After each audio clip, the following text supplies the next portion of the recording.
ini program strategis pemerintah gitu kan. Jadi gimana caranya ini harus terjadi.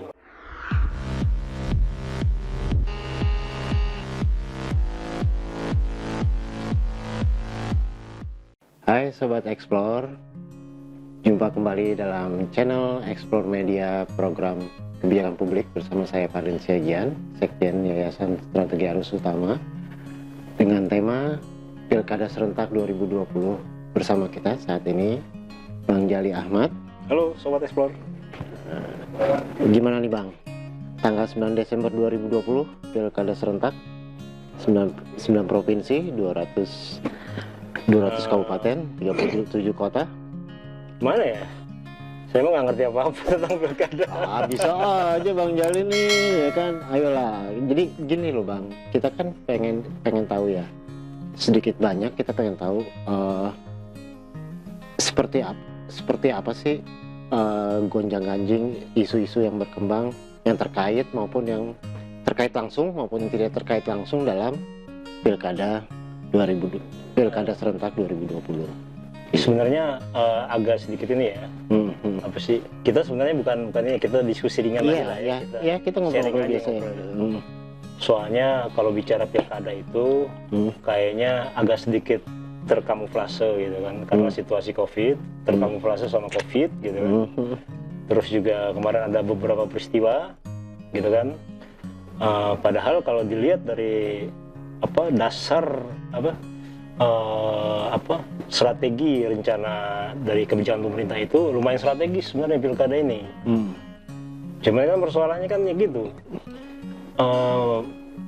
masyarakat khususnya masyarakat di wilayah pilkada tuh kurang terlalu ini ya, kayaknya tersosialisasi ya, kurang terfokus sama itu. Gitu. Kita lihat aja coba di media, ini trennya kemana gitu kan, padahal udah tinggal besok.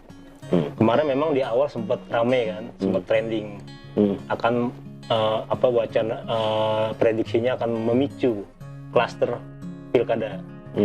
Cuman kan ternyata kan istilahnya tutup lah ya, padahal udah di depan mata. Memang sedikit banyak problematika yang dihadapi oleh Pilkada 2020, Pilkada Serentak 2020 ini memang sifatnya multidimensi ya, karena terkait dengan pandemi COVID-19, terus juga terkait dengan kegiatan masyarakat, perilaku kegiatan masyarakat yang berubah, ya kan tentunya. Terus istilah-istilah yang digunakan pemerintah new normal dan lain sebagainya, seperti sekolah dari rumah dan lain sebagainya. Tetapi kita kan juga melihat di masyarakat terjadi gejolak-gejolak pada saat yang bersamaan, ya kan? Kayak misalnya kita kemarin melihat kerumunan yang terbentuk ketika Habib Rizik pulang ke Indonesia, ya kan? Terus pernikahan putrinya Habib Rizik, terus dan itu akhirnya melebar, ya kan? Melebar ke pencopotan penggantian Kapolda dan lain sebagainya, terus sampai pemanggilan gubernur DKI, sampai dan merambah ke Jawa Barat, ya kan, ditegurnya Bogor, ya kan, terus merembet ke Pak Ridwan Kamil sebagai gubernur Jawa Barat. Nah, kira-kira memang sedikit banyak tidak tampak hubungannya secara langsung dalam Pilkada 2020 serentak ini, tapi kan setidaknya ketika dikomparasikan dengan kok ini dilarang tapi pilkada, kerumunan pilkada boleh gitu ya kan. Nah, kira-kira Bang Jali tuh pandangannya seperti apa sih Bang?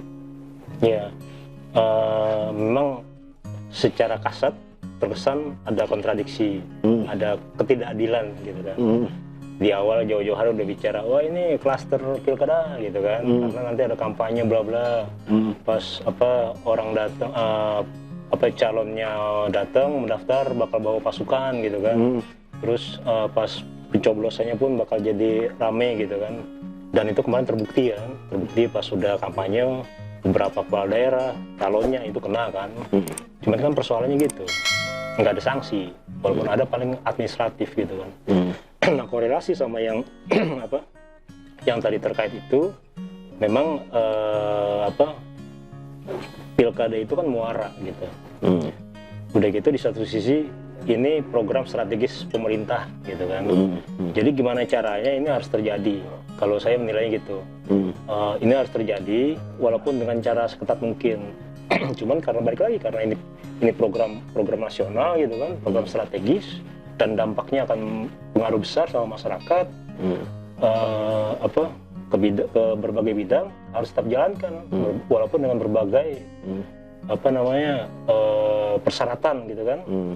Terlebih kalau bicara anggaran, itu anggarannya sampai triliunan gitu kan, melibatkan ratusan daerah, sekitar berapa sih kalau nggak salah saya catat itu 270 daerah, 224 kabupaten, 37 kota, pemilihan gubernurnya 9 gubernur gitu kan. Anggarannya sampai 20 triliun. Nah yang udah di depan mata dengan proses panjang, udah nyetak kartu pemilih segala macam, itu mau di-cut juga susah juga gitu kan. Terlebih ini kan berpengaruh sama kepemimpinan daerah masing-masing gitu kan. Jadi walaupun ada statement mengatakan bahwa itu nanti akan klaster, gimana caranya? Nanti harus diperketat. Walaupun terjadi kesalahan, ya kalau saya pemerintah cuekin aja udah, kesalahannya gitu kalau saya pemerintah ya gitu kan. Soalnya ini tetap harus dilaksanakan, nggak bisa enggak. Terus terjadi ketidakkonsistenan gitu kan, ya kita evaluasi gitu kan. Gimana caranya kita harus bertahan, ini harus tetap dijalankan gitu. Ya apalagi sistem ketatanegaraan kita kan memiliki sistem ketatanegaraan otonomi daerah ya. Tentunya opini yang berkembang dari masing-masing daerah, baik pusat maupun provinsi sampai kabupaten dan kota, itu nanti akan opini-opini yang muncul akan beragam itu. Ya, saling menyalahkan, saling silang pendapat dan lain sebagainya. Belum lagi sengketa-sengketa. Jadi istilahnya kalau bicara proses penyelenggaraan pilkada, kalau saya pikir biarkan aja berjalan gitu kan. Sebenarnya yang menariknya itu bukan pilkada, tapi pelakunya, penyelenggaranya, unsur-unsurnya. Di situ ada KPUD, KPU, Bawaslu, daerah, ada partai. Di situ yang menarik. Kalau bicara penyelenggaraan, cuman satu kok challenge-nya, COVID gitu kan. Gimana caranya? Ujungnya kan udah jelas. Caranya ya gimana cara, cuma ada 2 pilihan, diundur atau tetap gitu kan. Selesai, itu bicara proses penyelenggaraan. Cuman yang menarik itu kalau saya mah menilainya unsur-unsur penyelenggaranya itu, khususnya parpol.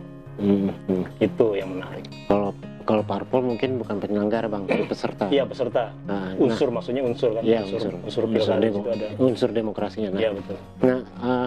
Nah ini menarik nih, Bang Jali menyebutkan parpol, ya kan? Kita juga mengetahui bahwa sistem demokrasi itu menganut partisipasi masyarakat, partisipasi publik, yang menjadikan partai politik sebagai lembaga atau institusi untuk mewadahi partisipasi publik tersebut.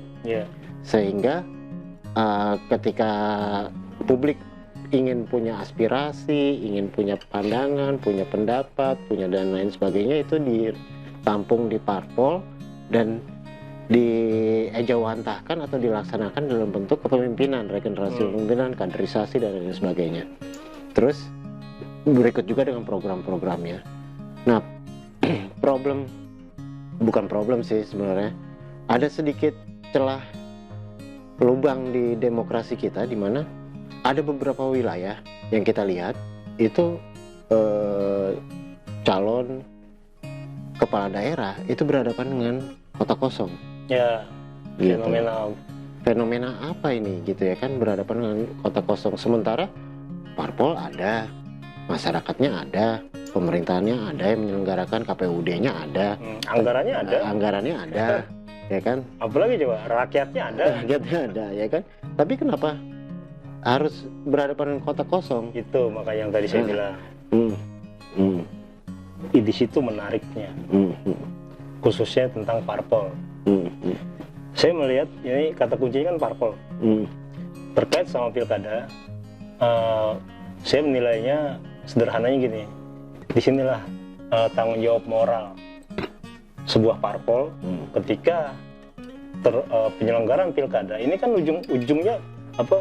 Puncak dari parpol itu kan pilkada, pilpres itu kan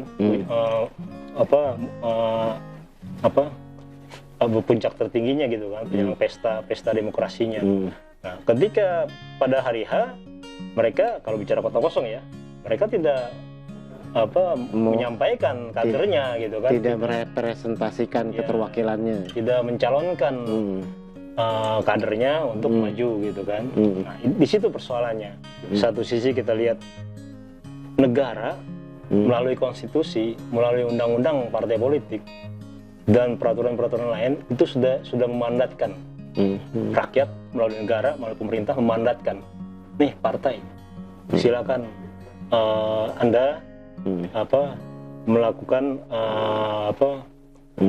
dimandatkan untuk mencalonkan kepemimpinan baik di pusat maupun daerah. Itu kan mandat kan dari rakyat. Parpol punya wewenang itu. Nah, persoalannya ketika terjadi kota kosong, tanggung jawab moralnya apa gitu kan? Yang tadi Mas Parwin bilang sudah ada anggarannya, sudah ada penyelenggara, sudah bla bla bla bla, tapi tidak ada. Apalagi ternyata kota kosong yang menang ya. Itu dia persoalannya. Kalau kayak gitu, ya itu. Kalau ngelihat peraturan itu kembali ke Mendagri. Jadi dia biasanya mengutus PLT dari dirjen terkait gitu. Cuma kan persoalannya bukan itu. Persoalannya adalah kenapa parpol bisa sampai terjadi kondisi itu di beberapa wilayah gitu kan. Kenapa sampai terjadi kota kosong? Kalau gitu mendingan kita nggak perlu ada parpol kan gitu. Ya kan? Mereka sudah dimandatkan. Parpol lah yang berhak mencalonkan calon kepala daerah. Ya mungkin setidaknya bukan berarti kenapa harus ada parpol kalau tidak bisa begitu, tapi mungkin partisipasi publik itu lebih bisa dimandirikan lah istilahnya, digalakkan dengan mendorong untuk keberanian partisipasi publik untuk mendorong kandidat independen. Oh ya, gitu. Memang ada aturan main tentang kandidat independen gitu kan, calon independen. Itulah kalau menurut saya gini, ketika masyarakat cuman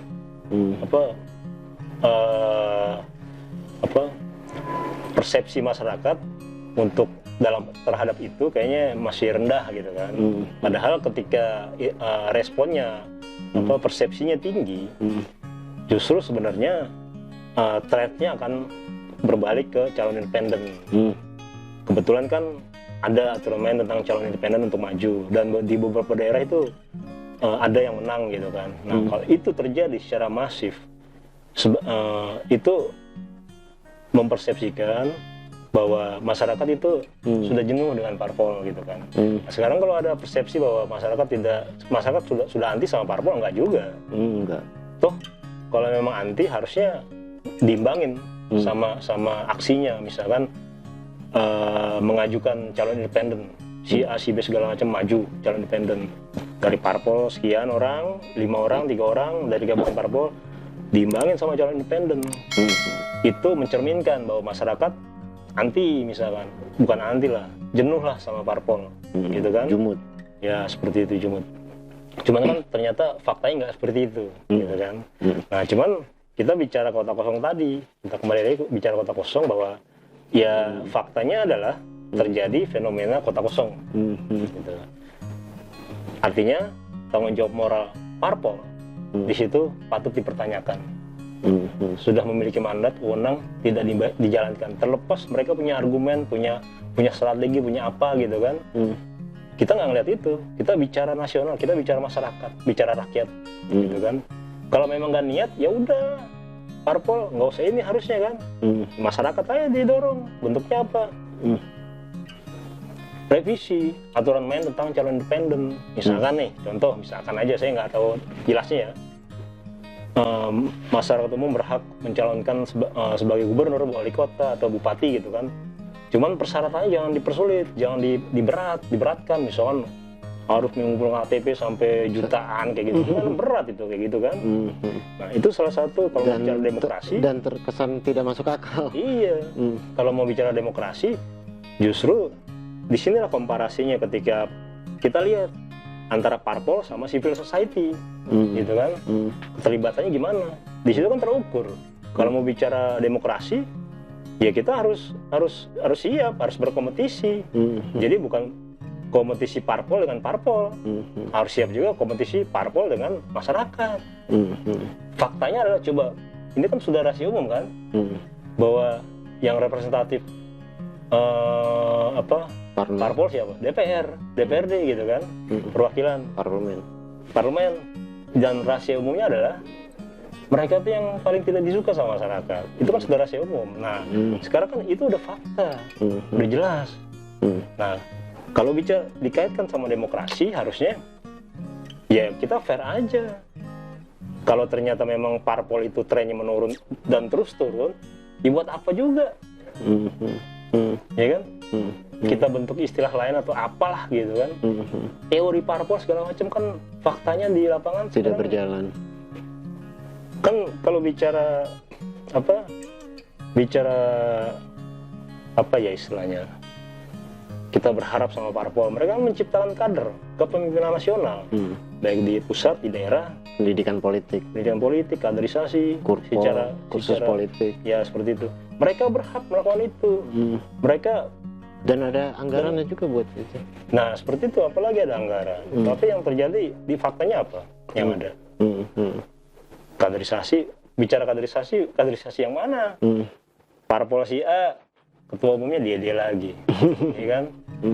Tokohnya paling yang di rolling, yang di BPH-nya aja ya, sekjennya aja, sekjennya ataupun apanya lah gitu kan. Itulah kuncinya. Parpol itu salah satu proyeksinya adalah menciptakan kepemimpinan di daerah maupun di nasional. Ya ujung tombak sebenarnya. Ujung tombak. Walaupun di luar itu masyarakat ataupun ormas-ormas ataupun organisasi itu, kalau kita ngelihat di ADRT, mereka juga melakukan itu, menciptakan kader yang bla bla bla gitu kan. Jadi anggota organisasi yang bla bla bla, yang pokoknya bagus-bagus lah gitu. Cuman kan secara formal yang melegimit hal itu kan ya ada di parpol. Nah, terus kalau misalnya independen ini didorong untuk muncul ke permukaan, kira-kira semakin mencerdaskan masyarakat secara politik, makin mendewasakan masyarakat secara berbangsa dan bernegara, atau malah mempertajam polemik? Kalau mempertajam itu kembali ke pihak masing-masing, gitu kan. Kalau dia resisten, salah satunya resisten, khususnya parpol ya, mereka resisten, ya mereka nggak dewasa. Namanya demokrasi kan. Sekarang kita buka aja wacana parpol dengan parpol clear, gitu kan. Faktanya seperti ini. Sekarang kita buka parpol dengan masyarakat. Walaupun kalau bicara Dewan DPR atau DPRD, oke lah, itu representatif perwakilan masyarakat. Tapi kalau bicara di parpol, nggak merepresentatif, ya kan? Siapapun bisa jadi anggota, dan siapapun boleh juga nggak jadi anggota, kan nggak representatif menjadi anggota parpol. Artinya kan kalau kita bicara demokratisasi, bicara kompetisi, coba aja kita ukur aja udah, kita lempar ke publik, parpol dengan civil society. Coba untuk mengukur realnya melalui kompetisi pemilihan kepala daerah atau apalah gitu kan. Problematika paling kronis itu mengenai faksi-faksi di dalam parpol. Ya kan, faksi-faksi di dalam parpol. Subjektif tuh ntar akhirnya itu. Iya, enggak maksud ini subjektif, tapi fakta sih memang. Tapi memang fakta di mana ketika dia gagal di partainya, terus dia bikin partai baru. Iya. Gitu. Gimana mau dijawab sekarang apa dilanjutkan di episode berikutnya? Di episode berikutnya kayak seru. Siap. Berarti kita udah punya bahan nih ya. Nah, oke. Kalau mungkin saya bisa ngasih sekedar apa sih persepsi. Harapannya tentang pilkada 2020 ini. Gitu. Semoga berjalan lancar, tidak terpengaruh sama COVID, karena dengan anggaran yang cukup besar gitu. Tapi yang utama adalah terselenggara secara hikmat dan menghasilkan calon-calon pemimpin daerah baik di kabupaten, kota maupun provinsi yang amanah, kompeten, penuh integritas, jujur, subjektif lah. Sulit kalau bicara jujur itu udah bicara politik praktis, itu bicara jujur terlalu naif gitu kan. Kayaknya kurang lebih kayak gitu. Ya. Oke, terima kasih Sobat Explore. Demikian diskusi kecil kita dengan Bang Jali. Sampai jumpa lagi di channel Explore Media berikutnya.